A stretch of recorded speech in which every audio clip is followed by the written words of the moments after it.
Hello friends, welcome to my YouTube channel GS special classes. काफी समय बाद आपसे मुलाकात हो रही है। काफी समय हो चुका है जो हमारी ब्रह्मांड की वीडियो पर क्लास थी, क्लास 1। और जैसे कि मैंने कहा था कि जल्दी ही जल्दी वीडियो अपलोड होती रहेंगी और उस वीडियो को काफी वक्त हो चुका है। कुछ समस्याओं के कारण हम वीडियो अपलोड नहीं कर सके थे। जो ब्रह्मांड के आगे हमारा कंटिन्यू सिलेबस करना था, जो हमारा वर्ल्ड ज्योग्राफी चल रहा है, इसमें जैसे कि आपने देखी थी जो हमारी ब्रह्मांड की वीडियो थी, जो क्लास 1 हमने 3 पार्ट्स में डिवाइड की थी, पार्ट 1, पार्ट 2 एंड पार्ट 3 में, तो वो आपने देख चुके हैं। आज हमारी दूसरी क्लास है जो पृथ्वी की गतियों को लेकर है। तो आगे से हम ध्यान रखेंगे कि ऐसी गलती ना हो कि वीडियो का जो टाइम पीरियड है वो इतने लंबा लंबा रहे। कोशिश करेंगे कि वीडियो जल्दी से जल्दी अपलोड हम कर सकें। तो बिना वक्त गवाए शुरू करते हैं आज की हम क्लास। जो क्लास 2 है हमारी, किसको लेकर है? पृथ्वी की गतियों को लेकर। आज हमारी क्लास 2 है और वो किसे लेकर है? पृथ्वी की गतियों को लेकर।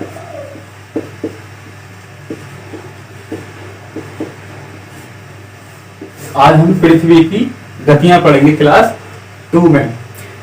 जैसा कि आप जानते हैं कि हमारी सौरमंडल का पृथ्वी एक ग्रह है और जिस पर ऐसा अकेला ग्रह है जिस पर जीवन है, और तीसरा ग्रह हमारे ये सौरमंडल का। और इसकी गतियां देखें तो हम इसकी पृथ्वी की 2 गतियां हैं। वो 2 गतियां कौन कौन सी हैं? पहली गति है घूर्णन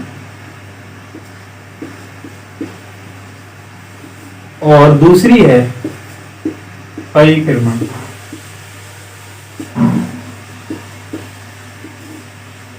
घूर्णन और परिक्रमण, जिसे घूर्णन को रिवोल्यूशन भी कहते हैं, रोटेशन,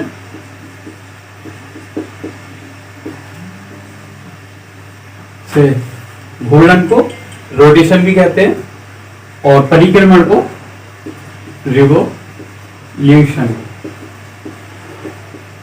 और घूर्णन को परिभ्रमण भी कहते हैं। ये क्या है? परिक्रमण, और उसे कंफ्यूज मत होइए कैसे, परिभ्रमण भी कहते हैं। मैं लिख देता हूं आगे, परिभ्रमण,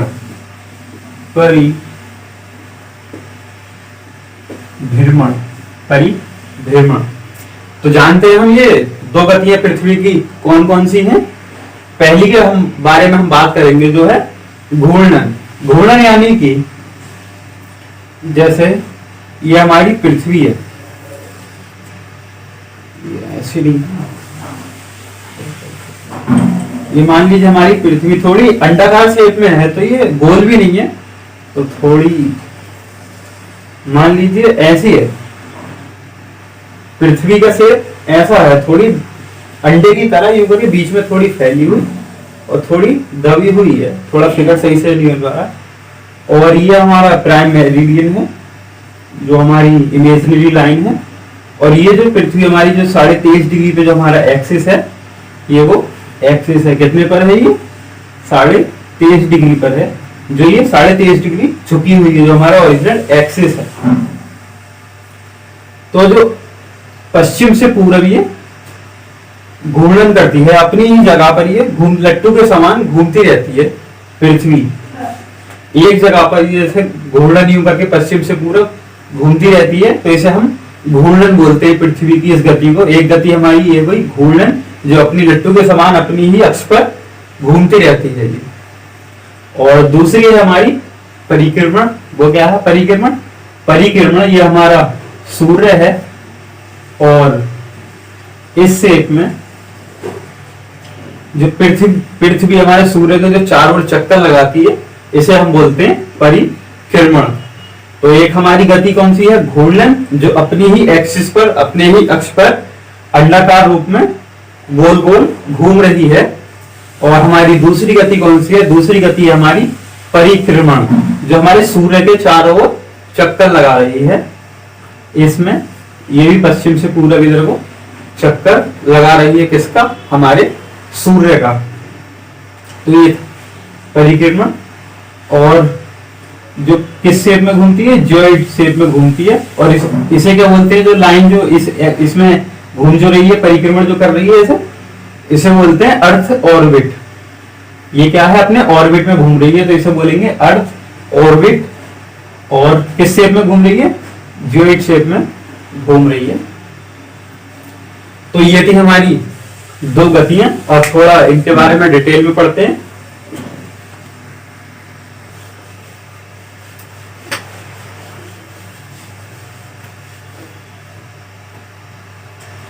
थोड़ा डिटेल में जानते हैं घूर्णन के बारे में।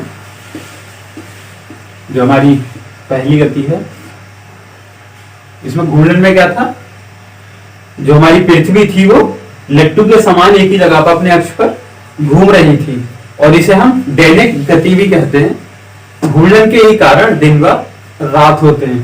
जैसे ये पृथ्वी है, ये पश्चिम से पूरब घूम रही है, अपनी ही एक्सिस पर रिवॉल्व कर रही है।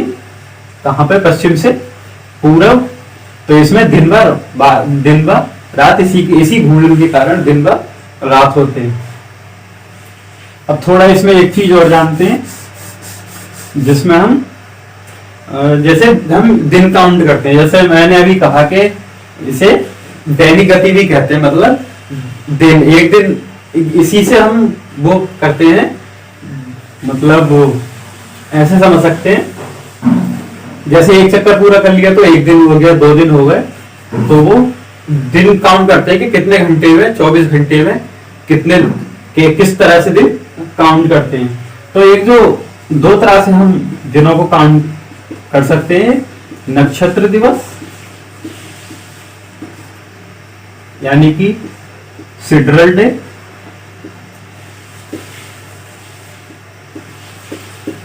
और दूसरा सौर दिवस।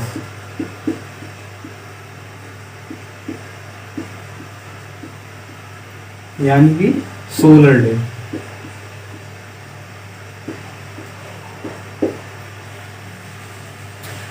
दिवस के बारे में कि ये दिवस हम कैसे काउंट कर, कैसे हम दिवस इस नक्षत्र दिवस के रूप में दिन को गिनते हैं। तो मान लीजिए हमारी पृथ्वी है, अगर हमारा या पिंड या उपग्रह में सैटेलाइट अगर इस जगह पे पृथ्वी के यहाँ पे 12 बजे से गुजरती है, तो ये पूरा अपना एक चक्कर लगाने में पृथ्वी का, यहां ही वापिस आने में ये 23 घंटे 56 मिनट का समय लेगी। 23 घंटे 56 मिनट का समय उपग्रह या पिंड लेगा हमारी पृथ्वी का एक चक्कर कंप्लीट करने में। इसे ही हम क्या बोलते हैं, नक्षत्र दिवस यानी कि सिड्रल डे। यानी कि कोई भी उपग्रह या पिंड हमारी पृथ्वी का एक चक्कर पूरा लगाने में, ये यानी कि मान लीजिए यहां से अगर 12 बजे गया और यही 12 बजे तक आने में उसे 23 घंटे 56 मिनट लगेंगे, तो इसे हम नक्षत्र दिवस के रूप में गिन सकते हैं। अब जानते हैं हम सौर दिवस के बारे में। सौर दिवस, मान लीजिए सौर दिवस ये हमारी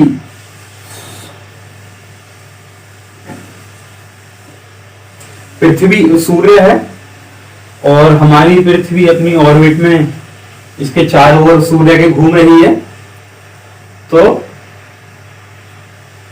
सूर्य को गतिहीन मानकर, गतिहीन यानी कि मान लीजिए आप यहीं से एज्यूम कीजिए, लेट कीजिए कि आप ऐसे ही देखते हैं, यहाँ पे सूर्य आपको लगता है कि सूर्य घूम के पृथ्वी के वापस उसी जगह आ गया है, या सूरज घूम ही नहीं रहा, हमारी पृथ्वी घूम के उसी जगह पे आ रही है, क्योंकि सूरज की गति इतनी धीमी है अपनी गैलेक्सी की परिक्रमा की कि वो हमें दिखती नहीं है। हम एक जगह पे यहाँ पे सूरज को देखते हैं, वो सूरज ऐसे घूमता रहता है, तो हमारी पृथ्वी क्या है, घूम के उसी जगह वापस आती है। तो उसी जगह मान लीजिए सूरज जैसे 6 बजे निकला सुबह को, तो अगले दिन भी 6 बजे ही हमें दिखेगा। ऋतु में अलग हो जाता है, दिन व रात बड़े छोटे होती हैं, लेकिन अगर दिन के डे में हम काउंट करेंगे 24 घंटे में एक हमारी पृथ्वी अगर यहां से यहां घूम के वापस आ रही है, सूर्य को गतिहीन मानकर अगर हम ऐसे देखें तो इसे ही हम सौर दिवस के रूप में गिन सकते हैं, जिसकी अवधि कितनी है 24 घंटे। नक्षत्र में कोई भी उपग्रह जब घूम के आ रहा था वो 23 घंटे 56 मिनट में आ रहा था, जिसे नक्षत्र दिवस कहते हैं। सौर दिवस में सूर्य को गतिहीन मानकर पृथ्वी जो चक्कर पूरा करती है एक अपनी यहां पे,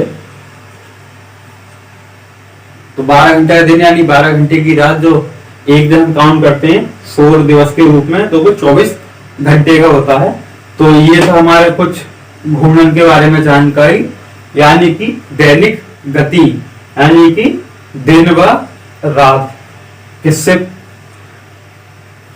शो करते हैं। दिन व रात किसके कारण होते हैं, हमारी घूर्णन के कारण। जो पृथ्वी हमारी घूम रही है लट्टू के समान, इसे ही हम दैनिक गति कहते हैं। यानी दैनिक गति यानी कि एक दिन व रात दोनों घूर्णन के कारण होते हैं। अब थोड़ा जानते हैं परिक्रमण के बारे में। परिक्रमण में क्या है,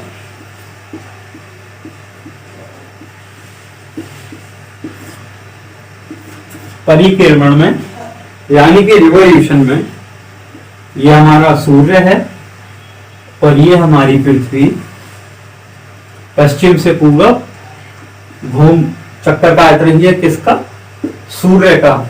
सूर्य के चारों ओर चक्कर पृथ्वी हमारी काट रही है, इसी को हम परिक्रमण कहते हैं। और जिस अक्ष में ये काटती है यानी कि जिस ऑर्बिट में, उसे अर्थ ऑर्बिट कहते हैं। और ये कौन से शेप में चक्कर काट रही है, यानी कि ये जो लाइन है इसे अर्थ ऑर्बिट कहते हैं। और जो शेप है इस लाइन का, जैसे कि ये जियोइड अंडाकार, इसे जियोइड बोलते हैं। जियोइड यानी कि अंडाकार।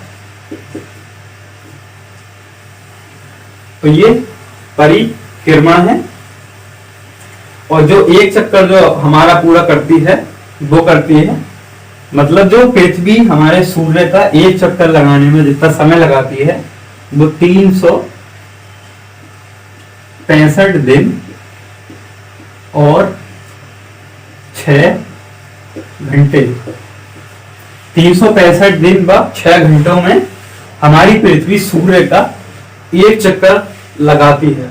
इसी के कारण यानी कि 366 चौथा जो हमारा साल होता है, यानी कि जानते हैं हम लीप ईयर, वो 366 दिन का होता है। चौथा साल फरवरी, इसमें एक दिन बढ़ जाता है। तो ये 365 दिन व 6 घंटे में एक चक्कर पूरा करती है। यही हमारा परिक्रमण था। अब सिंपल हमारी पृथ्वी की गतियां में 2 गतियां थी। एक हमने घूर्णन के बारे में पढ़ा, जिसमें पृथ्वी अपनी ही एक्सिस पर लट्टू के समान गोल को घूम रही थी, जिसे दैनिक गति भी कहते हैं। दिन व रात इसी के कारण होते हैं। और दूसरी गति हमारी परिक्रमण, यानी कि पृथ्वी हमारे सूर्य के चारों ओर चक्कर लगा रही है, यानी कि वार्षिक गति। वार्षिक, एक साल, एक दिन घूर्णन, परिक्रमण, एक साल, वार्षिक गति।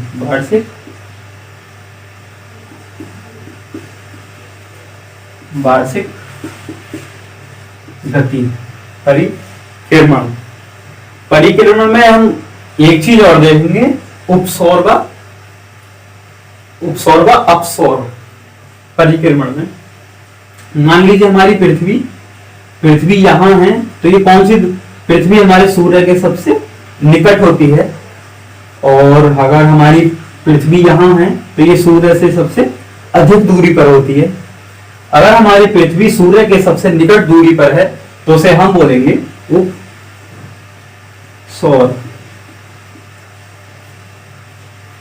उपसौर यानी कि एफिलियन। उपसौर। जब हमारी पृथ्वी सूर्य के सबसे निकट होती है तो हम उसे बोलते हैं उपसौर, एफिलियन। और जब हमारी पृथ्वी सूर्य से सबसे अधिकतम दूरी पर होती है तब हम उसे बोलते हैं अपसौर। अपसौर।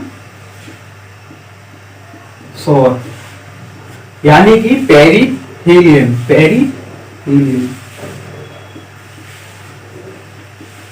पेरीहेलियन। सबसे निकट उपसौर, सबसे अधिक अपसौर। क्या है ये? पृथ्वी और सूर्य की दूरी को नाम दिया गया है। उपसौर सबसे निकटतम और सबसे अधिकतम अपसौर। तो ये थे हमारी दो गतियां, घूर्णन और परिक्रमण। अब पढ़ते हैं थोड़ा इसके आगे।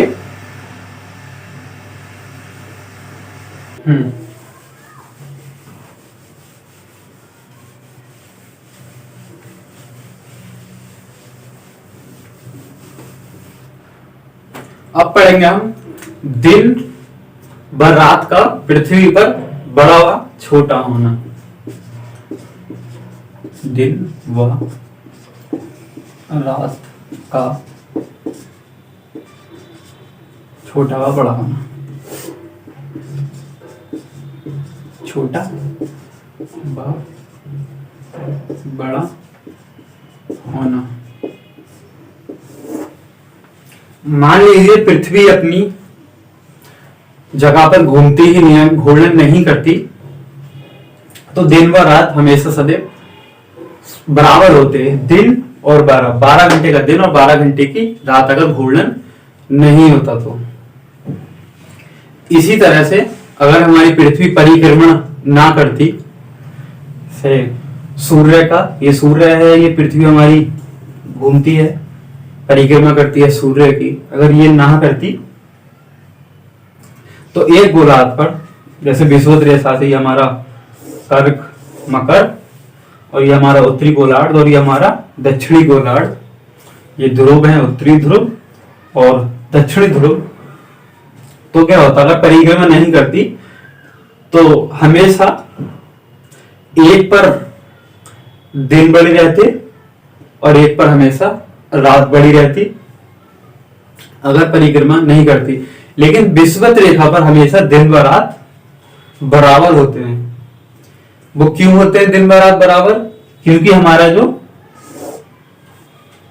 विषुवत रेखीय भाग है, आधा भाग हमेशा सूर्य की रोशनी हर ऋतु में लेता है। जैसे ये हमारा सूर्य है, तो इसका हमारा विषुवत रेखा का आधा भाग हर कंडीशन में ऊर्जा प्राप्त करता है, सूर्य का प्रकाश प्राप्त करता है। इसलिए यहाँ पे दिन व रात हमेशा बराबर होते हैं। कहां पर? विषुवत रेखीय भाग पर, या जो विषुवत क्षेत्र है, यहाँ पर हमेशा दिन व रात बड़े होते हैं। तो यही कारण है दिन व रात का बड़ा होना, घूर्णन व परिक्रमण। जानते हैं दिन व रात की स्थिति, दिन व रात का छोटा व बड़ा होना ये कारण था। अब है दिन व रात का स्थिति किस कारण होती है, स्थिति कहां होती है दिन व रात की, जो बड़ी छोट, कहीं दिन बड़े होते हैं, कहीं रात बड़ी होती है। दिन व रात की स्थिति 21 मार्च से 23 सितंबर तक, 23 सितंबर तक, 21 मार्च से 23 सितंबर तक हमारे उत्तरी गोलार्ध में हमेशा दिन बड़े व रात छोटी होती है। और जैसे जैसे 21 मार्च से 23 दिसंबर तक हम उत्तरी ध्रुव की तरफ जाते जाते हैं, तो यहां पर तो एक समय पर आके 6 महीने का दिन होता है, 6 महीने का। यहाँ पे 21 उत्तरी ध्रुव पर 21 मार्च से 23 दिसंबर तक की अवधि में यहां तक जाते जाते उत्तरी ध्रुव पर 6 महीने तक का दिन होता है। दिन हमेशा उत्तरी गोलार्ध में बड़े रहते हैं 21 मार्च से 23 सितंबर तक। और 23 सितंबर से 21 मार्च तक इधर दक्षिणी ध्रुव की तरफ आते आते दिन बड़े होने लगते हैं। वह यहां पर भी दक्षिणी ध्रुव पर 21 मार्च तक आते आते 6 महीने का दिन होता है। इसी कारण दोनों ध्रुवों पर 6 महीने का दिन व 6 महीने की रात होती है। इसी स्थिति के कारण 6 महीने का दिन व 6 महीने की रात कहां, दोनों ध्रुवों पर। और 21 मार्च से 23 सितंबर तक यहाँ के उत्तरी ध्रुव पर हमेशा दिन बड़े रहते हैं, और 23 दिसंबर से 21 मार्च तक दक्षिणी गोलार्ध में दिन बड़े रहते हैं। यानी कि ऐसे 21 मार्च से 23 दिसंबर तक उत्तरी गोलार्ध में दिन बड़े, और 23 सितंबर से 21 मार्च तक दक्षिणी गोलार्ध में दिन बड़े। और यहां तक आते और जाते यहां पर 6 महीने का दिन व 6 महीने की रात होती है हमारे कहां, ध्रुवों पर, उत्तरी ध्रुव पर और दक्षिणी ध्रुव पर। तो ये थी हमारी दिन व रात की स्थिति दोनों ध्रुवों पर, दोनों गोलार्धों पर। जैसे कि पहली अभी बताया था थोड़ी देर पहले कि विषुवत रेखा पर हमेशा दिन व रात हमेशा बराबर होते हैं। वो किस कारण होते हैं, क्योंकि किसी भी कंडीशन में, हर हालत में हमारी पृथ्वी जो 23.5 डिग्री पर झुकी हुई है, इस कारण विषुवत, जो हमारी विषुवत रेखीय कक्षा है, जो विषुवत रेखीय भाग है, यहाँ पर जो सूर्य की किरणें हैं वो लंबवत चमकती हैं, और हर कंडीशन में विषुवत रेखीय का आधा भाग प्रकाश ग्रहण करता है जिससे सूर्य से, इसीलिए यहाँ पे दिन व रात बराबर होते हैं। और 23.5 पर झुके होने के कारण दोनों गोलार्धों में दिन व रात में अंतर पाया जाता है। जैसे कि हमने ये मार्च और सितंबर वाली कंडीशन पढ़ी कि इसी कारण झुकने के कारण, अक्षीय झुकाव के कारण 6 महीने का दिन व 6 महीने की रात। और जो हमारा विषुवत रेखीय भाग है, ये इस पर हमेशा दिन व रात बड़े होते हैं। तो चलते हैं अगले टॉपिक की तरफ।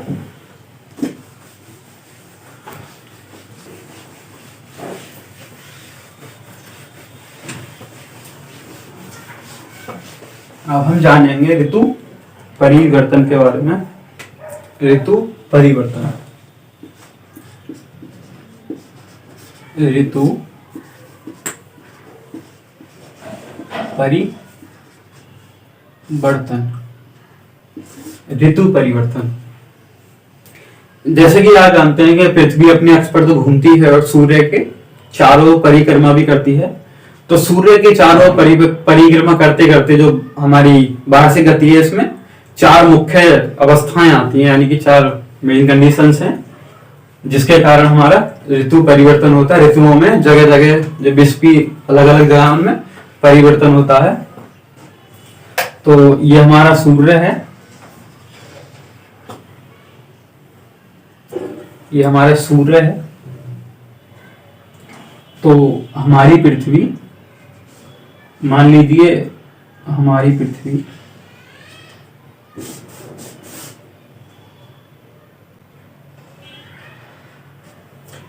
यहां पर होगी,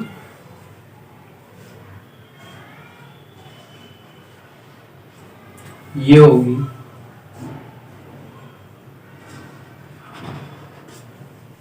यहां होगी, और यहां पर होगी। ये मेन 4 कंडीशंस होती है।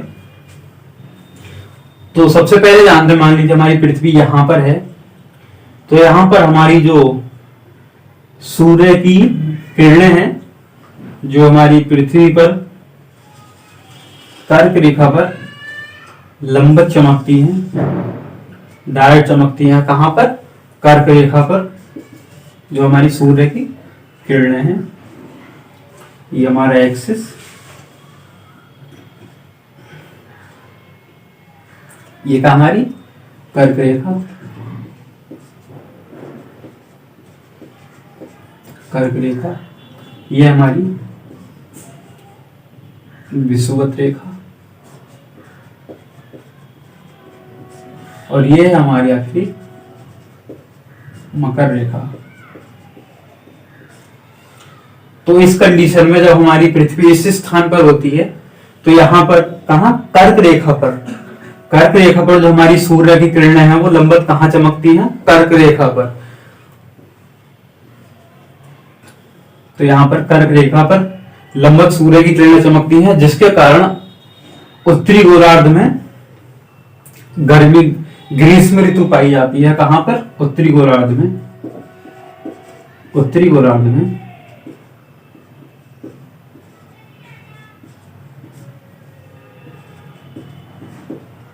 कौन सी ऋतु? ग्रीष्म।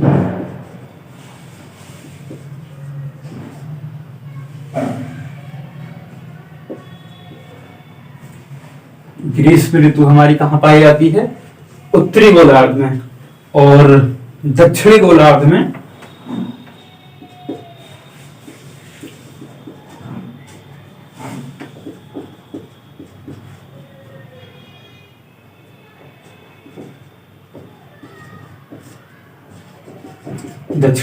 में कौन सी ऋतु पाई जाएगी? शीत ऋतु। शीत ऋतु। और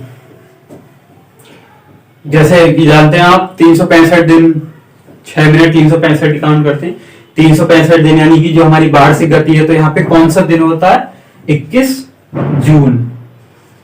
21 यहां लिखते हैं, 21 जून। ऐसी स्थिति जहां सूर्य की प्रकाश की लंबत, जो सूर्य का प्रकाश लंबत पड़ता है कर्क रेखा पर, ऐसी स्थिति हमारी कब होती है? 21 जून को। और जिसके कारण कर्क रेखा पर सूर्य किरणें लंबत पड़ने के कारण उत्तरी गोलार्ध में ग्रीष्म ऋतु होती है और दक्षिणी गोलार्ध में शीत ऋतु। अब मान लीजिए जैसे कि हम इंडिया में रहते हैं, तो आप जानते हैं कि 21 जून को बेहद गर्मी पड़ती है, तो यही है। और इसी के कारण 21 जून को यहाँ पे सबसे बड़ा दिन होता है, यानी कि जैसे जैसे सूर्य हमारा कर्क रेखा पर पड़ा और पृथ्वी हमारी इधर को आती जाएगी, यानी कि यहां पर इस कंडीशन में, और 23 सितंबर तक, ये 1 मिनट में मिटा देता हूं, ये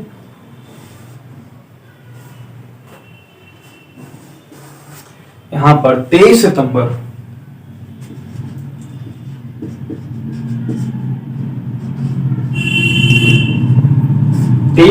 यानी कि कर्क रेखा से दोबारा सूर्य विषुवत रेखा पर डायरेक्ट लंबत, जैसे यहां पर कहां पर लंबत प्रकाश की किरणें पड़ेंगी? विषुवत रेखा पर। विषुवत रेखा पर कर्क, मकर और ये बीच में विषुवत, ये तो यहां विषुवत रेखा पर डायरेक्ट किरणें पड़ेंगी किसकी? सूर्य की पृथ्वी पर 23 सितंबर को। तो जो 21 जून से 23 सितंबर तक की जो अवधि होगी बीच में, तो ये कर्क रेखा से कहां आएगा? सूर्य की किरणें जो ऊपर को आती जाएंगी। तो यहाँ पे क्या, जो उत्तरी गोलार्ध में ग्रीष्म ऋतु बढ़ती जाएगी ऊपर को,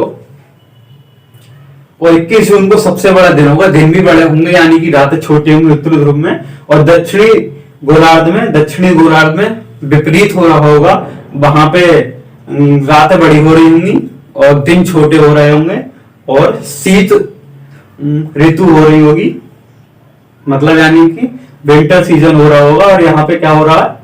समर का सीजन हो रहा है। तो 23 सितंबर तक यहां तक आते आते दिन की अवधि क्या होती है? बढ़ने लगती है ऊपर, और 23 दिसंबर को आके दिन रात बराबर होने लगते हैं। दिन रात बराबर, क्योंकि यहाँ पे सूरज विषुवत रेखा पर पड़ने लगता है डायरेक्ट, तो यहाँ पे क्या बराबर होने लगते हैं, नीचे को आने लगता है सूरज। तो ये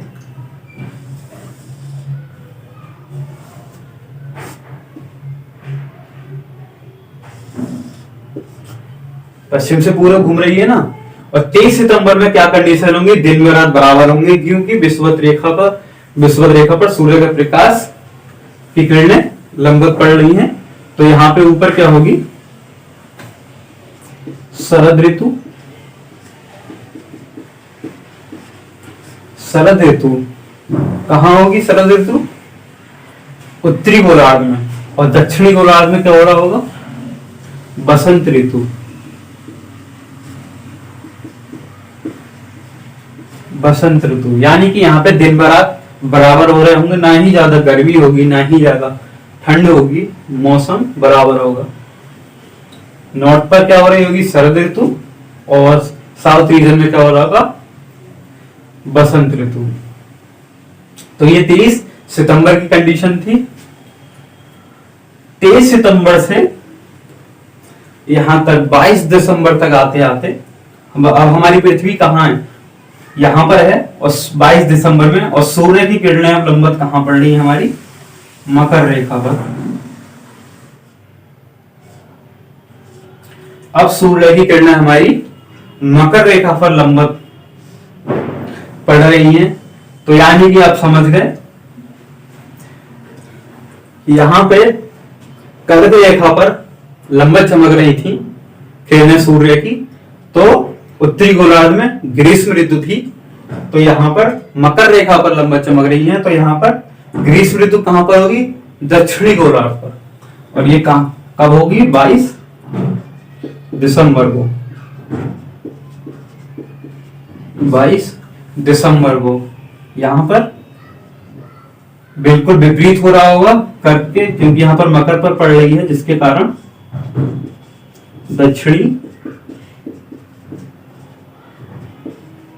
दक्षिणी गोलार्ध में ग्रीष्म ऋतु हो रही होगी, ग्रीष्म ऋतु, और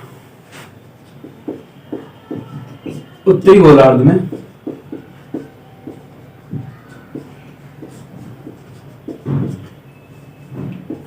शीत ऋतु हो रही होगी, शीत ऋतु। अब 22 दिसंबर में हमारे यहाँ खूब ठंड पड़ती है, तो यहाँ पे हमारे यहाँ ठंड पड़ रही होगी। अब यहाँ पे क्या होगा, रातें छोटी हो रही होंगी, रातें बड़ी हो रही होंगी, दिन बड़े, और दक्षिणी गोलार्ध में क्या हो रहा होगा, 12 घंटे से सूर्य ज्यादा प्रकाश ले रहा होगा यहाँ पर। तो यहाँ पर दिन की अवधि बढ़ रही होगी, मकर रेखा पर दिन बढ़ेगा, रातें छोटी, मौसम गर्मी का, और उत्तरी गोलार्ध में ठंड का। कब, 22 दिसंबर को।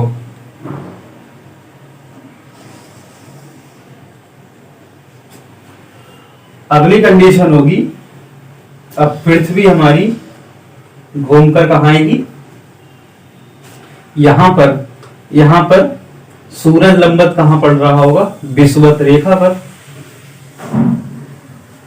विषुवत रेखा पर, पश्चिम से पूरब की ओर। तो यहां पर कौन सी स्थिति हो रही होगी, 21 मार्च पर चमकेगा सूरज विषुवत रेखा पर लंबवत। यहां पर कहा था 22 दिसंबर को मकर रेखा पर, मकर रेखा से विषुवत रेखा तक आते आते 21 मार्च तक का समय लगेगा। और यहां पर क्या, विषुवत रेखा पर सूर्य की किरणें लंबवत चमकेंगी, जिसके कारण दिन व रात ये हमेशा यहां पर बराबर होंगे। मौसम यहां पे उत्तरी गोलार्ध में बसंत ऋतु,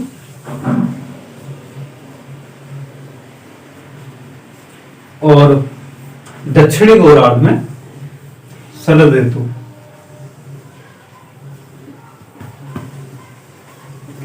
और इन दोनों कंडीशन में क्या हो रहे थे, दिन व रात बराबर, दिन व रात बराबर। कहां पर, 23 सितंबर और 21 मार्च को दिन व रात बराबर, और उत्तरी गोलार्ध में शरद ऋतु, दक्षिणी में बसंत ऋतु। ठीक विपरीत यहाँ पर उत्तरी गोलार्ध में बसंत ऋतु और दक्षिणी गोलार्ध में शरद ऋतु। दिन व रात बराबर, कारण सूर्य लंबवत चमक रहा है कहां पर, विषुवत रेखा पर। 21 जून 22 दिसंबर कर्क रेखा पर लंबवत चमकेगा, तो उत्तरी गोलार्ध में ग्रीष्म ऋतु, दक्षिणी गोलार्ध में शीत ऋतु। और यहाँ पर मकर रेखा पर सूर्य लंबवत चमक रहा है, तो दक्षिणी गोलार्ध में ग्रीष्म ऋतु और उत्तरी गोलार्ध में शीत ऋतु। 21 मार्च के बाद जो विषुवत रेखा पर सूर्य लंबवत चमक रहा है, और यहां से जब हमारी पृथ्वी परिक्रमा करते हुए दोबारा इस यहाँ पर 21 जून को जो कंडीशन होगी, फिर सूर्य कहाँ, कर्क रेखा पर लंबवत चमकेगा। तो ये हमारी पूरी साइकिल है, जो पश्चिम से पूरब की ओर हमारी पृथ्वी सूर्य की परिक्रमा करती है 365 दिन भर 6 घंटे में, यानी कि एक साल में जो हमारी वार्षिक गति है, इसमें 4 मुख्य अवस्थाएं हैं, मेन कंडीशंस हैं किसकी, ऋतु की, जिसके कारण अलग अलग जगह पर ऋतु परिवर्तन होते हैं। जैसे कि हम इंडिया में रहते हैं तो यहाँ पे उत्तरी गोलार्ध में हमें 21 जून को ग्रीष्म ऋतु महसूस होती है, और वहीं अफ्रीका या ऑस्ट्रेलिया में गर्मी महसूस, जिसके कारण क्रिसमस भी जहां सब जगह ठंडों में मनाया जाता है, यूरोप में और इंडिया में भी दिसंबर में 25 दिसंबर को शीत ऋतु होती है। कहां पर, उत्तरी गोलार्ध में। वहीं ऑस्ट्रेलिया में गर्मियों के मौसम में क्रिसमस मनाया जाता है। किसके कारण, ऋतु परिवर्तन के कारण। यही हमारी साइकिल हर साल चलती है। इसी के कारण हमारे जो एक साल में 4 ऋतु पाई जाती हैं। किसके कारण, सूर्य के प्रकाश के कारण, क्योंकि पृथ्वी का जो अक्षीय झुकाव है 23.5 डिग्री का, उसके कारण ऋतु परिवर्तन होता है। 23.5 डिग्री पे झुकी हुई ना होती फिर भी विषुवत रेखा पर दिन व रात बराबर होते, वह ऋतुएं भी सेम होती। क्यों होती, क्योंकि किसी भी दशा में या परिस्थिति में जो अक्षांशीय भाग होता है, यानी कि विषुवत रेखीय भाग होता है, यहाँ पर सूर्य की किरणें सूर्य की किरणों का जो प्रकाश होता है वो आधा अक्षांश रेखा पर पड़ता ही है। तो ये 4 कंडीशन थी। 21 जून को गर्मी पड़ रही थी उत्तरी गोलार्ध में, दक्षिणी पर ठंड से विपरीत इधर 22 दिसंबर को, यहाँ पर दिन बराबर 23 सितंबर, 21 मार्च को। और शरद ऋतु 23 दिसंबर को उत्तरी गोलार्ध पर होगी। इसे हम बोलते हैं, जैसे इसे समर सोलस्टाइस बोलेंगे 21 जून को उत्तरी गोलार्ध में, यहाँ पर विंटर सोलस्टाइस। और यहाँ पर ठीक उल्टा, उत्तरी गोलार्ध पर हो जाएगा विंटर सोलस्टाइस और दक्षिणी गोलार्ध पर हो जाएगा समर सोलस्टाइस। और यहाँ पर जो कंडीशंस बन रही है दिन रात बराबर की 23 सितंबर 21 मार्च को, इसे बोलते हैं इक्विनॉक्स।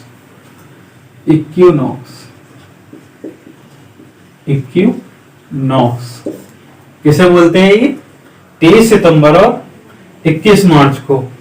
यहाँ पर सेम कंडीशंस होती हैं, तो इसे इक्विनोस बोलते हैं। तो ये था हमारा ऋतु परिवर्तन, जो हमारी 4 मुख्य अवस्थाओं के कारण हो रहा था। किसके कारण, पृथ्वी जो हमारी परिक्रमा कर रही है सूर्य की। तो चलते हैं अगले टॉपिक की ओर। उम्मीद है आपको ये ऋतु परिवर्तन समझ में आ गया होगा। तो देखते हैं अगला टॉपिक।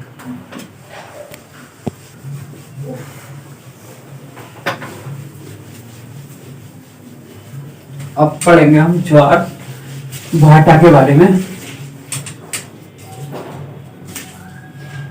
इसके ज्वार भाटा,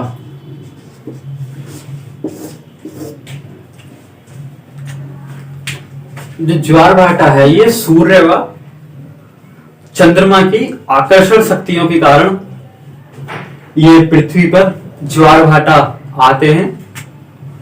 ज्वार यानी कि ऊपर उठना, भाटा यानी कि नीचे गिरना, उठना गिरना। और जो तरंगे ऊपर उठ के नीचे गिरती हैं उन्हें ज्वारीय तरंग कहते हैं। इसे ही ज्वार भाटा कहते हैं। और ये 24 घंटे में 2 बार आते हैं प्रत्येक दिन, यानी कि रोज ये 24 घंटे में 2 बार, 24 घंटे में ये 2 बार आते हैं पृथ्वी पर।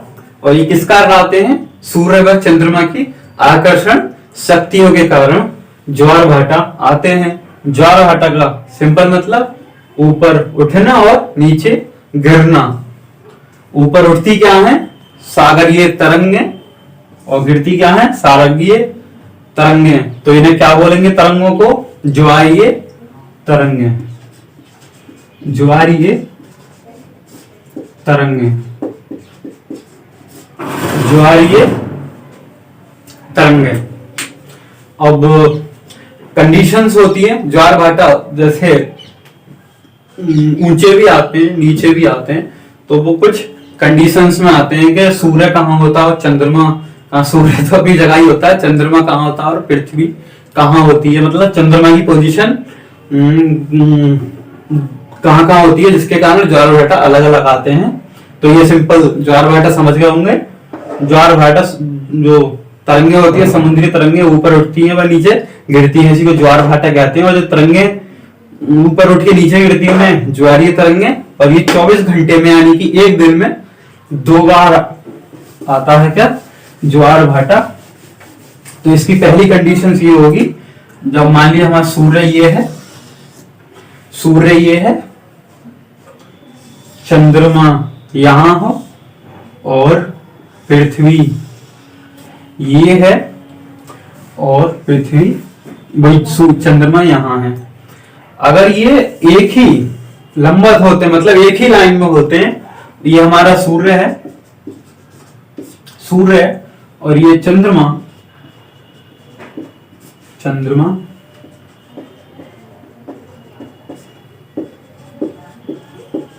पृथ्वी। अगर चंद्रमा सूर्य पृथ्वी के बीच में आता है तो दीर्घ ज्वार आता है, और पृथ्वी चंद्रमा और सूर्य के बीच में आती है तो दीर्घ ज्वार आता है।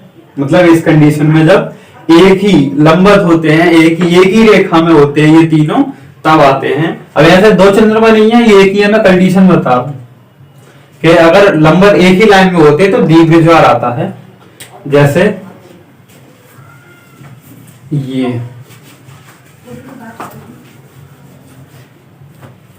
ये हमारा सूर्य है, चंद्रमा यहां पर है, तो जो हमारी आकर्षण शक्ति होगी सूर्य और चंद्रमा की, तो वो कहां? पृथ्वी पर ज्वार लेकर आएगी, ज्वार भाटा। तो मान लीजिए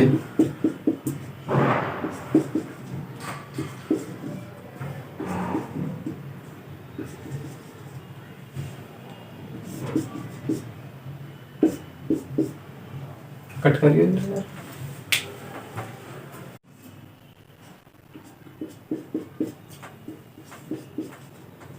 तो ये दीर्घ ज्वार की पहली कंडीशन है।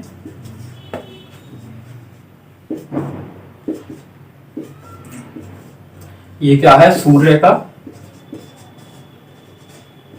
गुरुत्वाकर्षण बल,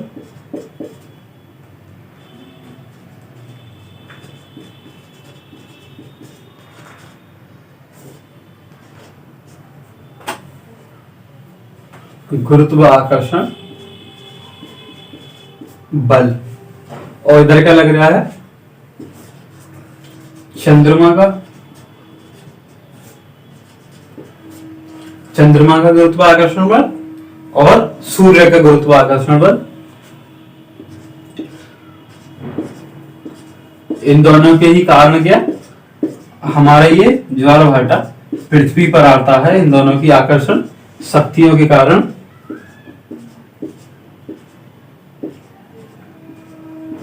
तो ये हमारी पहली कंडीशन है।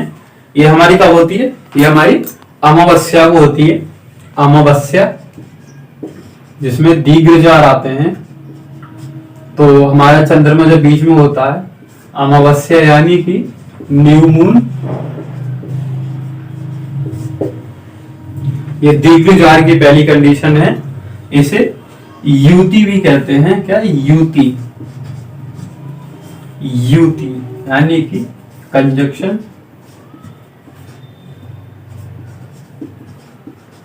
युति कंजक्शन अमावस्या न्यू मून की कंडीशन को दीर्घ ज्वार आता है। इसमें क्या? यहाँ पे जब आकर्षण शक्ति का बल लगता है किसका? सूर्य और चंद्रमा का, तो हमारी पृथ्वी पर यहां और यहां ज्वार आता है। क्या? ज्वार। और यहां निम्न जल स्तर है। निम्न जल स्तर कहां पर है? इस जगह पे। तो यहां पर भाटा आता है और यहां पे ज्वार आता है।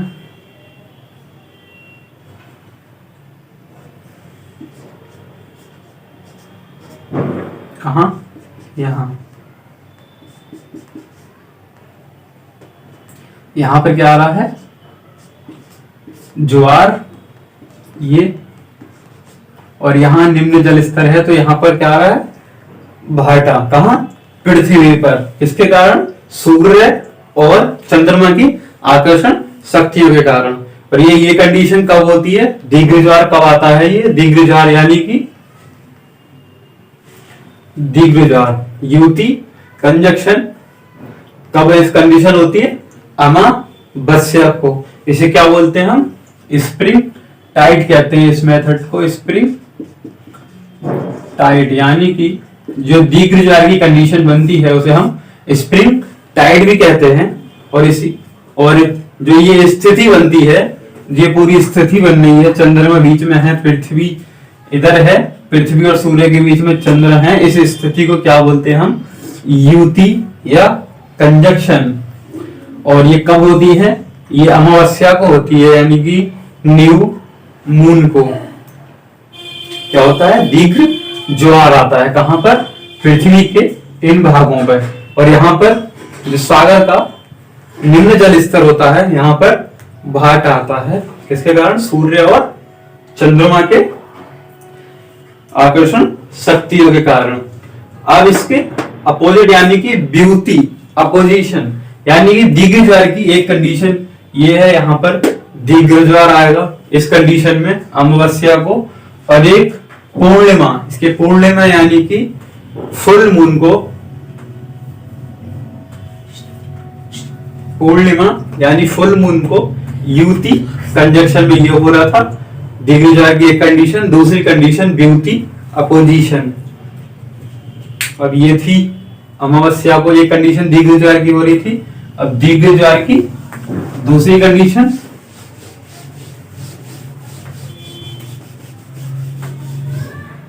दीर्घ ज्वार की दूसरी कंडीशन यानी कि स्प्रिंग टाइड की वियुति,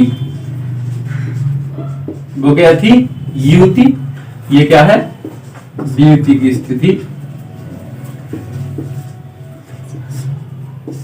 यानी पोजीशन। ये पूर्णिमा को होती है ऐसी कंडीशन दीर्घ ज्वार की। एक कहां होती थी? अमावस्या को, यानी कि फुल मून। दीर्घ ज्वार की दो कंडीशन होती है, एक हमने पढ़ी युति और एक है वियुति। कब होती है? एक अमावस्या को और एक पूर्णिमा। इसमें क्या होता है? ये हमारा रहा सूरज,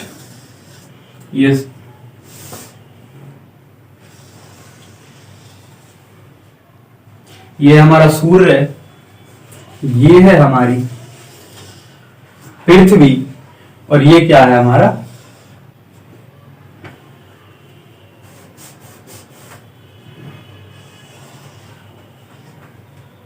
चंद्रमा। सूर्य, पृथ्वी, चंद्रमा।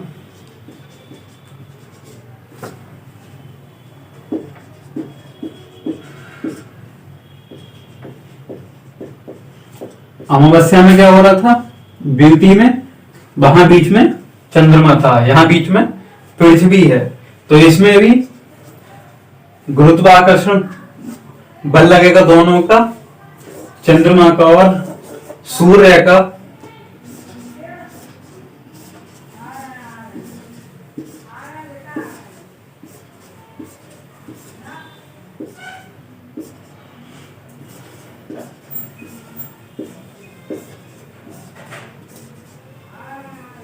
इसमें ही बल लगेगा किसका? चंद्रमा और सूर्य की आकर्षण शक्तियों का, दोनों का। तो इसमें भी क्या होगा? यहां पे ज्वार आएगा और यहां पर क्या आएगा? यहां पर भी ज्वार आएगा। और यहाँ निम्न जल स्तर पर, सागर का निम्न जल स्तर पर यहाँ भाटा आएगा, यहाँ भाटा आएगा, निम्न जल स्तर यहाँ पृथ्वी पर, और यहाँ क्या ज्वार आएगा, ज्वार। तो ये दो कंडीशन थी, एक अमावस्या को हो रही थी, एक पूर्णिमा को। यहाँ दीर्घ ज्वार आता है, दीर्घ ज्वार दो कंडीशन में आता है, यानी कि स्प्रिंग टाइट, ये दो कंडीशन है, एक अमावस्या को होती है, एक पूर्णिमा को। सूर्य चंद्रमा की आकर्षण शक्तियों के कारण ज्वार और भाटा आते हैं अमावस्या और पूर्णिमा को। कौन से? दीर्घ। और जो ये कंडीशन हो रही थी, मतलब लंबवत एक ही रेखा में आ रहे थे ये, जैसे ये थी, ये सूर्य चंद्रमा पृथ्वी और चंद्रमा, यही तो दो कंडीशन थी। इसमें क्या है, पृथ्वी बीच में है, और इसमें क्या है, एक में चंद्रमा बीच में आ रहा था। तो इस स्थिति को क्या बोलते हैं? सिजगी,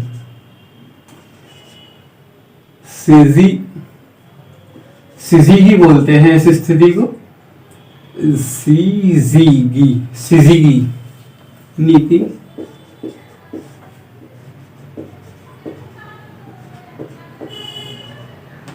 सिजिगी, इस स्थिति को क्या बोलते हैं? जब सूर्य चंद्रमा और पृथ्वी एक ही रेखा में आते हैं नंबर, तो इसे सिजिगी स्थिति होती है। और इसमें दो कंडीशनें हो रही है दीर्घ ज्वार की, एक अमावस्या को और एक पूर्णिमा को, यानी कि युति और व्युति, कंजक्शन और अपोजिशन, इसमें ज्वार भाटा दीर्घ आते हैं। अब एक तरह का और ज्वार भाटा आते हैं निम्न और लघु, ये दो कंडीशनें हो रही थी दीर्घ ज्वार भाटा की। अब निम्न और लघु में क्या होता, इसमें लंबवत थे, उसमें क्या होते हैं, समकोण होते हैं, तो उसे ही पढ़ लेते हैं। समकोण स्थिति में, मतलब समकोण स्थिति में कैसे ज्वार भाटा निम्न आते हैं, इसमें क्या दीर्घ आ रहे थे।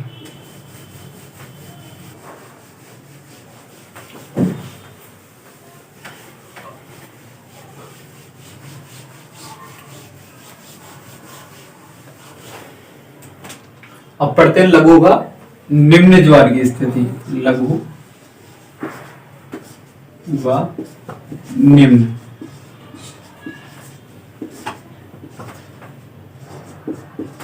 निम्न ज्वार कौन सी कंडीशन में आते हैं? तो इसमें क्या, जब सूर्य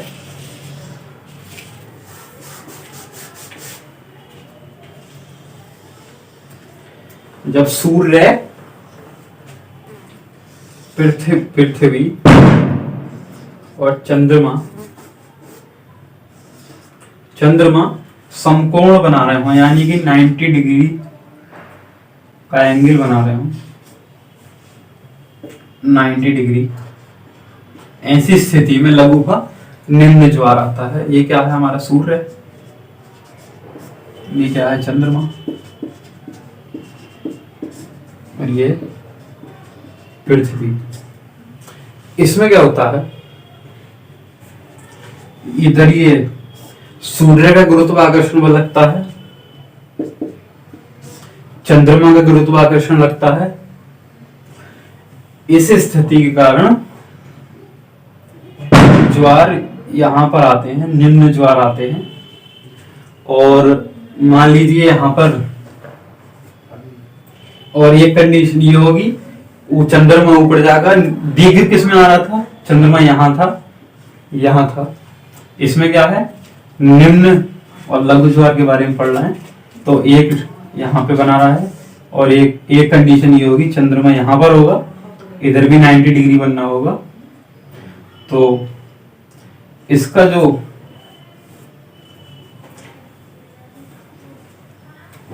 सूर्य का आकर्षण बल होगा, ये ज्वार इधर आएगा, और इसका आकर्षण बल का ज्वार इधर आएगा। सेम कंडीशन इधर हो रही होगी, इसका ज्वार इधर आएगा, और इसकी विपरीत स्थिति में भी इधर घूर्णन को जो पृथ्वी का घूर्णन होता है वो सामान्य रखने के लिए सेंट्रीफ्यूगल फोर्स यानी कि अपकेंद्रीय बल, सेंट्रीफ्यूगल फोर्स के कारण इसके विपरीत स्थिति में घूर्णन को संतुलित करने के लिए, जो पृथ्वी हमारी घूमती है उसको संतुलित करने के लिए विपरीत स्थिति में भी ज्वार आता है। उसके कारण कुछ ऐसी कंडीशन बनेगी इसकी,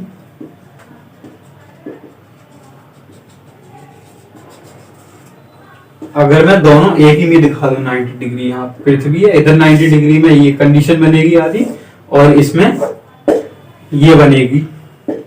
इसमें क्या होगा, लघु व निम्न ज्वार आएंगे किसमें, जब पृथ्वी, चंद्रमा और सूर्य एक समकोण बना रहे होंगे, और सेंट्रीफ्यूगल फोर्स के कारण इसके विपरीत स्थिति में भी ज्वार आएगा, तो इसलिए पीछे भी ज्वार आता है, इसलिए यहाँ पे निम्न ज्वार आता है। सिर्फ वो घूर्णन को बैलेंस करने के लिए, सामान्य रखने के लिए घूर्णन का। और जो गुरुत्वाकर्षण बल और अंतर्जात बल होते हैं उनके कारण जो ज्वार भाटा आते हैं वो 12 घंटा के, मतलब 24 घंटे में बताए थे, दो ज्वार आते हैं 24 घंटे में, तो वो हर एक ज्वार 12 घंटे के अंदर आना चाहिए। अब 24 घंटे में 2 ज्वार आते हैं तो 12-12 घंटे में आने चाहिए, लेकिन ऐसा नहीं होता है। 26 मिनट की देरी से दूसरा ज्वार आता है।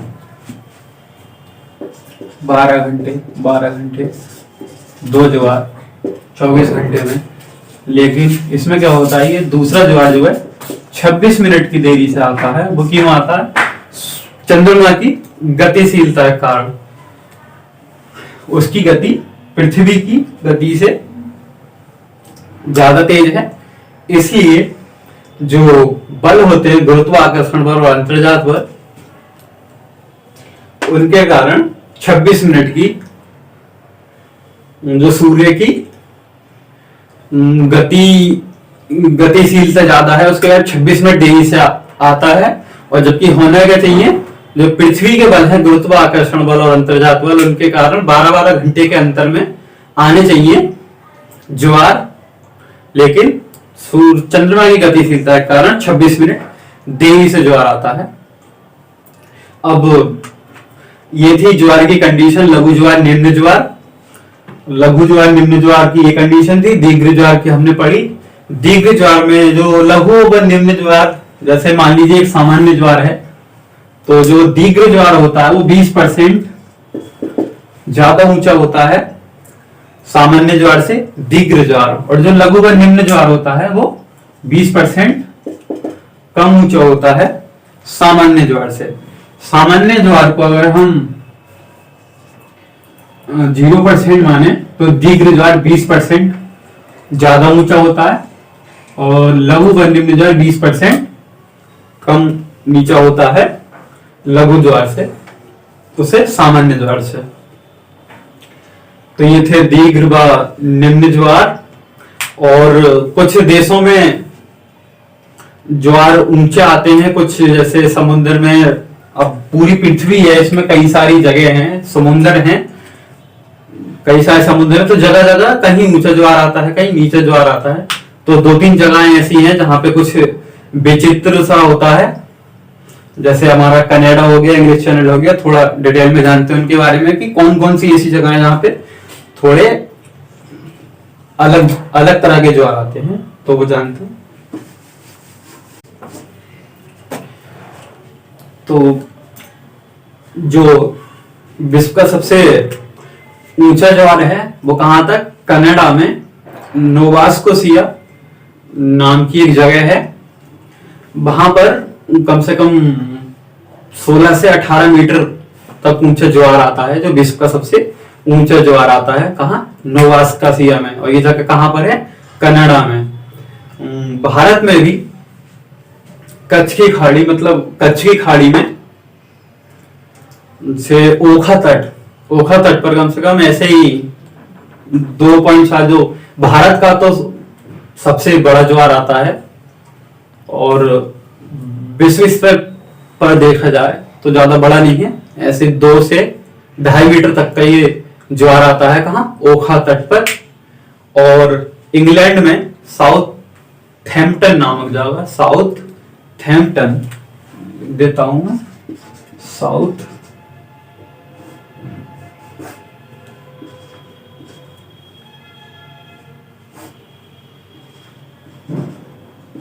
साउथहैम्पटन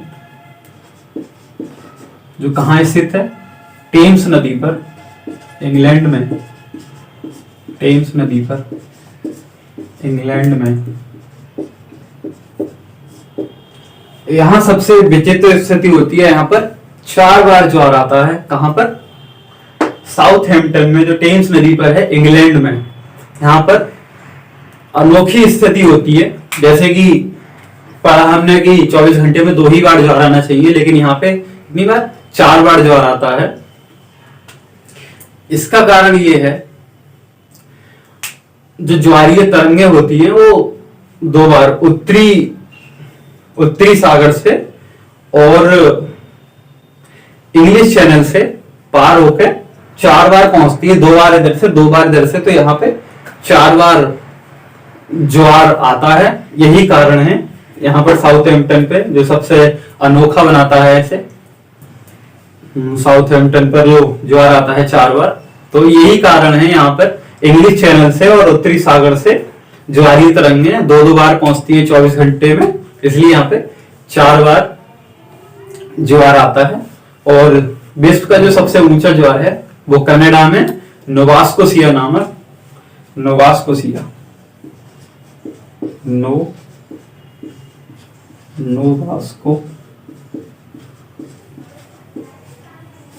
नोवास्कोसिया में जो सबसे ऊंचा ज्वार आता है। और हमारी भारत में सबसे ऊंचा ज्वार कहाँ आता है? वो ओखा तट पर। कहाँ है ये? कच्छ की खाड़ी। कच्छ की खाड़ी कहाँ है? गुजरात में। तो इसके ज्वार भाटा के फायदे भी हैं, जैसे नदियां होती हैं, नदियों को बड़े जलयानों के लिए नौ संचालन हेतु बनाने के लिए सहायक होते हैं, और जल विद्युत के लिए ज्वारीय तरंगे जो वो काम आती हैं।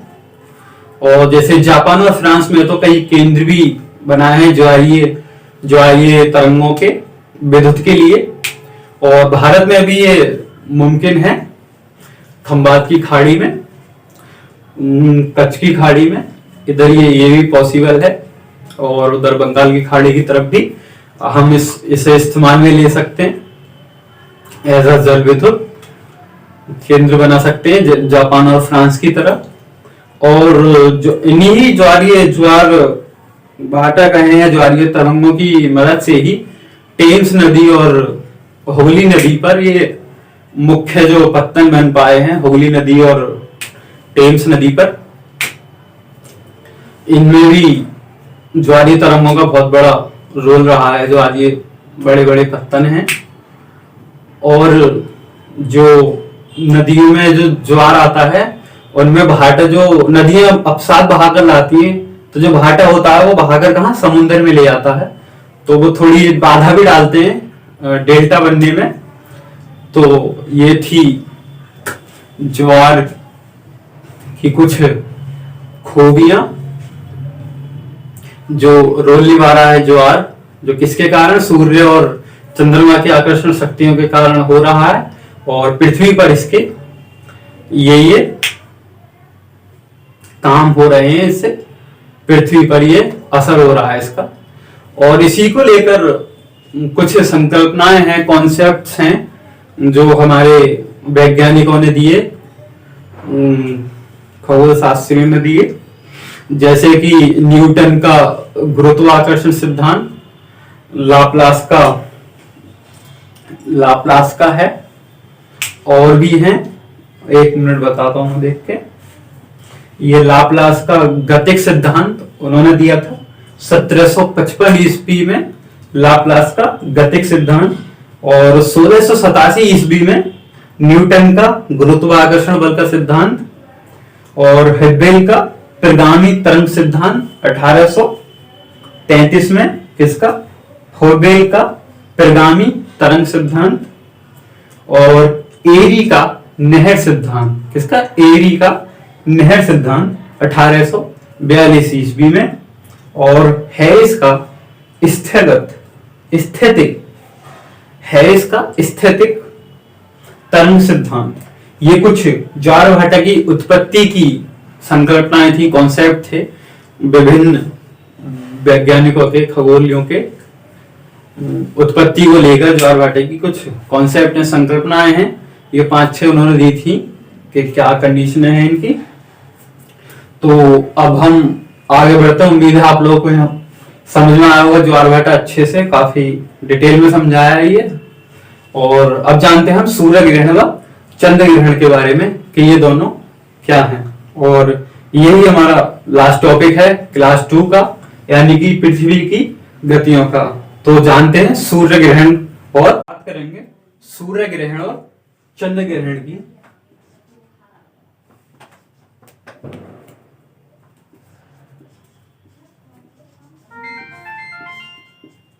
सूर्य ग्रहण और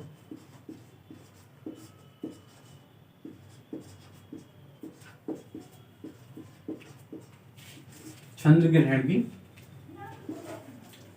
जैसा कि आप जानते हैं पृथ्वी और चंद्रमा को प्रकाश हमें सूर्य और पृथ्वी और चंद्रमा को प्रकाश सूर्य से मिलता है। और जो हमारा चंद्रमा है उसका सिर्फ हमें एक ही भाग दिख पाता है, यानी कि ये चंद्रमा है तो सिर्फ इसका हमें आधा ही भाग दिख पाता है, आधा नहीं दिख पाता। वो इस वजह से नहीं दिख पाता है क्योंकि पृथ्वी और चंद्रमा का जो घूर्णन की जो समय की अवधि है वो समान है। इसी कारण हमें सिर्फ चंद्रमा का एक ही भाग दिखाई दे पाता है। अब चंद्रमा का चंद्रमा का हमें सूर्य से चंद्रमा जब पूरा प्रकाश ग्रहण करता है, जिसमें हमें पूरी चंद्रमा की आकार की स्थिति दिखाई देती है, वो सिर्फ हमें महीने में एक बार दिखाई देती है, जिसे हम पूर्णिमा कहते हैं। पूर्णिमा कहते हैं, यानी कि फुल मून। और इसी के विपरीत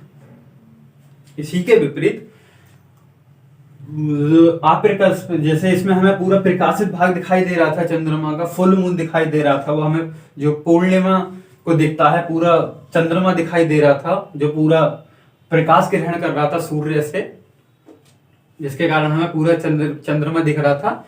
और एक स्थिति ऐसी होती है जिसमें हमें चंद्रमा दिखता ही नहीं है, वो हमें अमावस्या को नहीं दिखता, जिसमें कोई सा भी भाग हमें चंद्रमा का नहीं दिखाई देता है, वो है अमावस्या, यानी कि न्यू मून।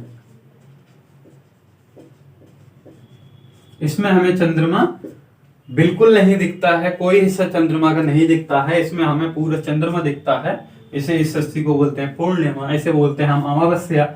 और ये महीने में एक बार होती है, यानी कि इनके जो समय का अंतराल होता है वो 15-15 दिन का होता है। महीने में एक बार स्थिति हमें ये दिखाई देती है, और महीने में स्थिति हमें ये दिखाई देती है। तो जैसे सूर्य,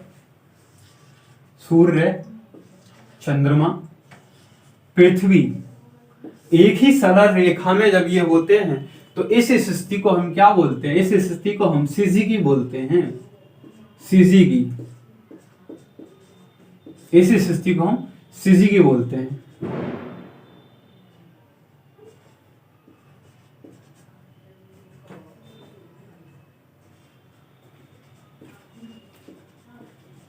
इस स्थिति को हम सिजिकी या यूटी व ब्यूटी भी कहते हैं। यूटी व ब्यूटी, यानी यूटी मतलब कंजक्शन,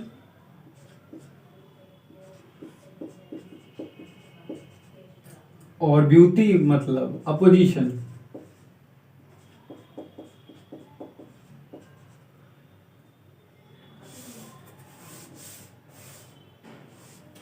युति एक सरल रेखा में जब सूर्य, चंद्रमा और पृथ्वी होते हैं तो इसी स्थिति को हम सिजिकी बोलते हैं, यानी कि युति व ब्यूटी। युति ब्यूटी को क्या बोलते हैं? कंजक्शन और अपोजिशन। तो जो युति की स्थिति जब ये जो बनती है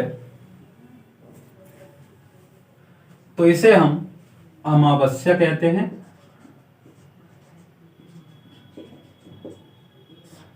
और अपोजिशन को पूर्णिमा कहते हैं। पूर्णिमा यानी कि इसे न्यू मून और इसे फुल मून।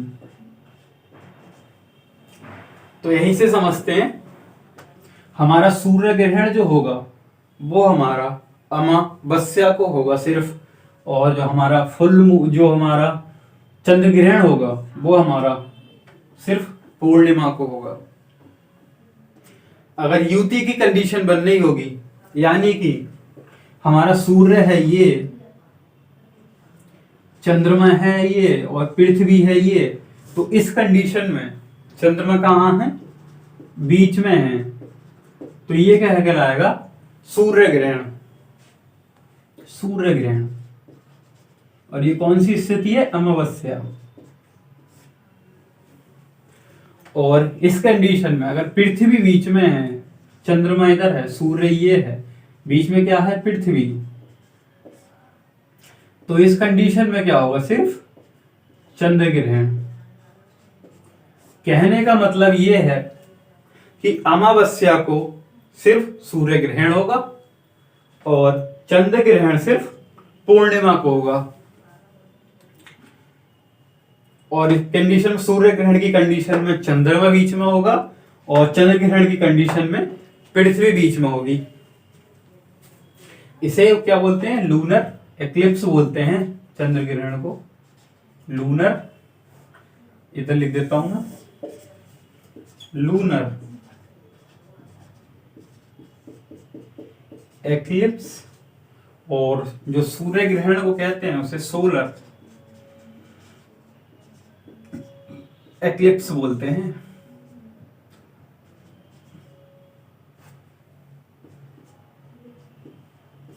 सोलर एक्लिप्स बोलते हैं।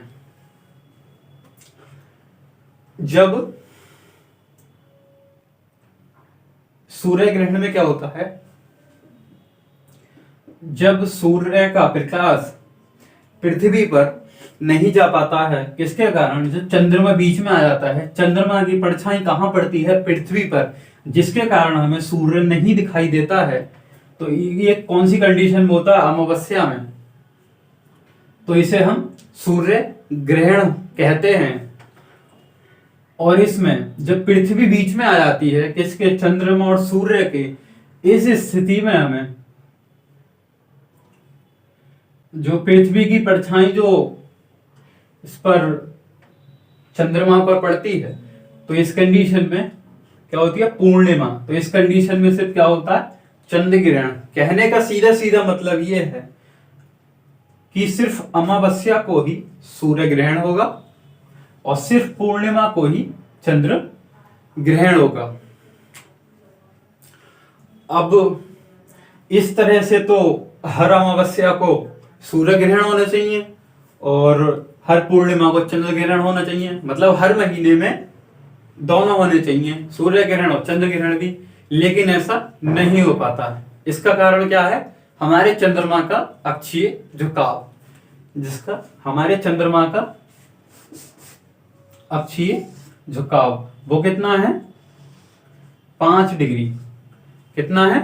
5 डिग्री, जिसके कारण सूर्य ग्रहण व चंद्र ग्रहण हर महीने नहीं हो पाते। वो किस वजह से नहीं हो पाते?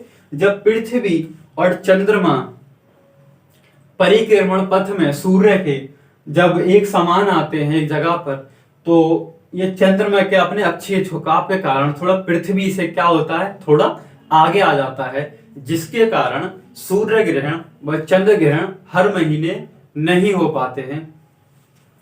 और वैसे कंडीशन में ऐसी कंडीशन बन सकती है कि सूर्य ग्रहण व चंद्र ग्रहण साल में ये 7 बार देखे जा सकते हैं। साल में 7 बार देखे जा सकते हैं। सूर्य ग्रहण आपको पूर्ण देख सकते हैं, लेकिन आप पूर्ण चंद्र ग्रहण नहीं देख सकते। इसकी वजह क्या है?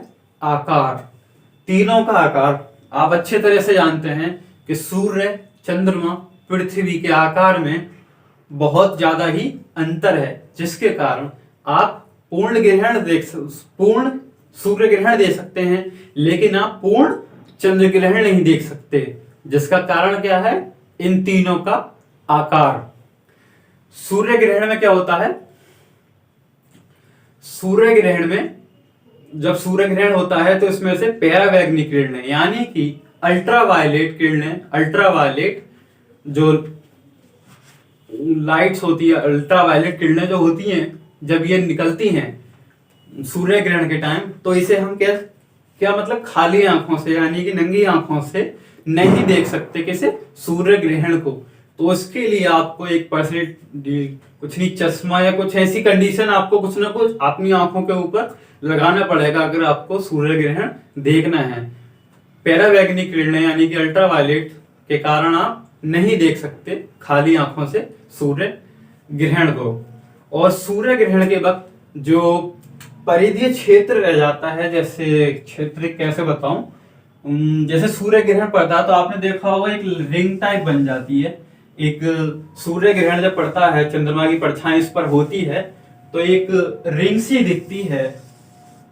गोल में तो अंधेरा होता है, लेकिन एक सुनहरी सी रिंग दिखती है, जिसे हम क्या बोलते हैं? डायमंड रिंग बोलते हैं। डायमंड रिंग कहते हैं। क्या बोलते हैं? डायमंड रिंग कहते हैं। तो ये थे हमारे सूर्य ग्रहण व चंद्र ग्रहण। उम्मीद है आप लोगों को यहां तक सब समझ में आया होगा। काफी अच्छे से एक्सप्लेन किया है, और ना आया हो तो हमारा जो टेलीग्राम ग्रुप है, चैनल है हमारा टेलीग्राम पे, जीएस स्पेशल क्लासेस करके, आप उसे ज्वाइन कीजिए। उसमें आपको नोट्स मिल जाएंगे। अगर आपको कहीं डाउट हो रहा है, क्लियर नहीं हो पा रहा है, या फिर कुछ गलती भी हुई है, एक दो मुझे भी याद हो रही है कि एक दो गलती पीछे हो गई हैं, तो उन गलतियों को आप नोट्स में देख सकते हैं हमारे टेलीग्राम ग्रुप से, इसलिए आप जरूर जुड़िए। और ये थी हमारी दूसरी क्लास पृथ्वी की गतियों को लेकर। ब्रह्मांड के बाद काफी समय के बाद हमने ये क्लास लेकर आए हैं दूसरी। कुछ समस्या हो गई थी, उस कारण हम नहीं ला पाए थे जल्दी क्लास। आगे ये कोशिश करेंगे कि ऐसी गलती दोबारा ना हो कि इतना लंबे समय हो एक वीडियो के एक दूसरे के अंतराल में। जल्दी से जल्दी लाने की कोशिश करेंगे। और यहीं पर हमारी दूसरी क्लास खत्म होती है। पहली हमारी कौन सी थी? ब्रह्मांड, उसके 3 पार्ट्स हैं। ये हमारी दूसरी क्लास है। आगे हम बात करेंगे तीसरी क्लास में। तो आप ज्यादा से ज्यादा हमसे जुड़िए, चैनल को सब्सक्राइब कीजिए, और वीडियो अच्छी लगी हो तो लाइक कीजिए, कमेंट करके बताइए वीडियो आपको कैसे लगा, क्या कमी थी जो अगली वीडियो में हमें सुधारनी चाहिए। और ज्यादा से ज्यादा शेयर करें, जिससे दूसरे लोगों तक भी वीडियो पहुंचे, हमको भी सपोर्ट मिले, मोटिवेट हो सकें, ज्यादा से ज्यादा लोग हमसे जुड़ें और हम भी उन्हें फायदा दे सकें, और वो उनका प्यार भी हमें मिल सके। इसीलिए आप ज्यादा से ज्यादा वीडियो को शेयर करें, चैनल को सब्सक्राइब करना ना भूलें। तो मिलते हैं अगली वीडियो में। उम्मीद है आप लोगों को वीडियो पसंद आई होगी। धन्यवाद।